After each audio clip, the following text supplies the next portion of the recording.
It's time for a full tallow rendering tutorial. We're going to go fully from start to finish, all the steps of the process, lots of tips and tricks and all that stuff. So we're going to go from this raw fat to this beautiful cake of tallow that you can use as is, or you can turn into a ton of different products. So tallow is just rendered beef fat. So that's what I've got right here is just raw beef fat. This right here is leaf or suet fat. This is the fat from around the kidneys and the liver, pretty much just what they'll consider organ fat. And then this is trimmings from the rest of the cow, basically. So all around the muscles and everything like that. These lend themselves to different things. The leaf fat is considered more pure, whereas these trimmings are considered a little less pure in the sense of they will tend to hold an odor. So there is a slight scent that comes with the tallow if we're using trimming fat versus leaf fat being perfectly clean. You can also see the textural difference. When I slice through the trimming fat, it's kind of soft and pliable, whereas this suet or leaf fat, it's more solid, almost crumbly. So that's just a quick way to discern. They both render out pure tallow. Like I said, the leaf is just going to be scent free. Basically, I could sit there and smell this like straight off the cow and it doesn't really have a scent.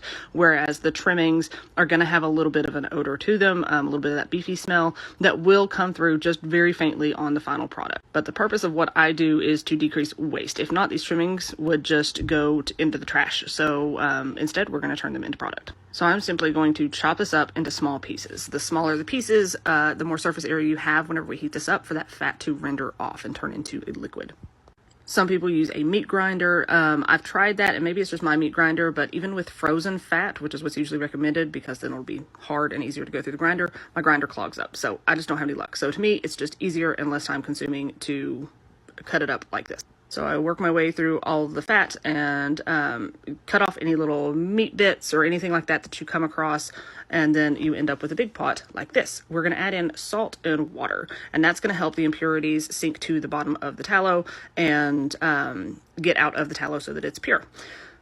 I do about a quarter cup of salt and a quart of water for every 10 quarts or so of chopped fat pieces.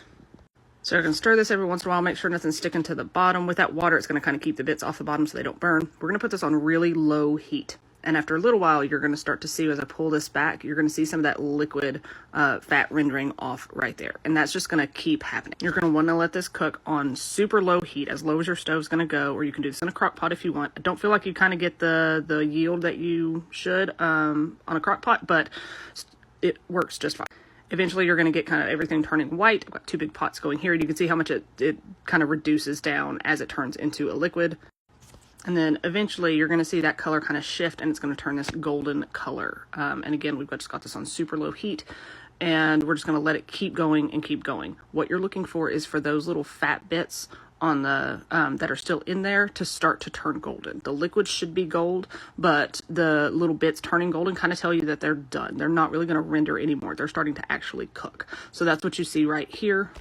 So these bits are starting to actually cook. Now, if you were to continue to cook them, you're just going to get more and more of that beefy smell in your tallow. So I prefer to stop here. That's the end of it. And then we're going to strain everything out.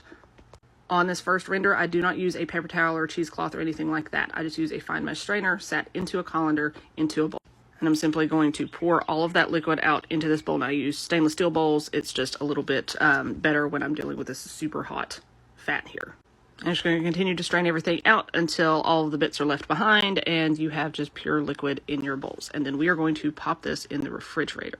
Now, you can fry up those little bits that are left behind. Those are cracklings. Once you fry them, they'll get super crispy. You add some salt and some other seasonings, and they're a pretty good snack. We just are not going to eat this much because I'm doing so much fat at a time. Now, after that tallow has been in the refrigerator overnight, it's solidified, it turned into this beautiful white color, and we are going to pop this out of the bowls and cut into it. We're going to scrape off any bits on the bottom, check and see what it looks like throughout, get a good smell of it, and see kind of where we're at in the process and how much more we need to do.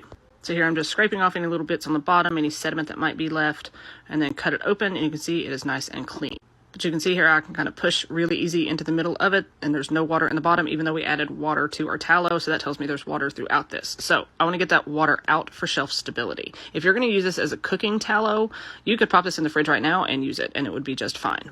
However, I'm going to throw it back into a pot, and we're going to render this again. Even if you're using it as a cooking tallow only, I suggest doing this just to be able to run it through a filter. So we're basically just melting it down, liquefying it, and we're going to run it through a filter When you're melting it down on the stove like this for a render, be sure to turn the heat up just a little bit after it's melted and then listen. Once it stops sizzling, that means the water should be out of it. And that means you've just improved the shelf stability for your final product. So let's filter. The way I do this is, again, a fine mesh strainer set in a colander on top of my bowl, but I put a paper towel down in there to catch any tiny bits that might be in there, any sediment that's still left in the tallow. Some people choose to use a muslin cloth or a cheesecloth or something like that to strain through. I like paper towels better. I think you get a better filter, but also I'm doing huge amounts of this on a weekly basis, and so I'm running through a lot, and I feel like I just can't get that cloth clean enough to make it really reusable, which is just way more wasteful than a couple paper towels for each round here. So that's just personal choice. So here it is coming out of the fridge again, and that's it. You melt it down, you filter it, and pop it in the fridge again to cool. That way it's an even cooling and it comes out hard like this. This also helps you to see that it is hard in the middle, which means all of our water is out of it.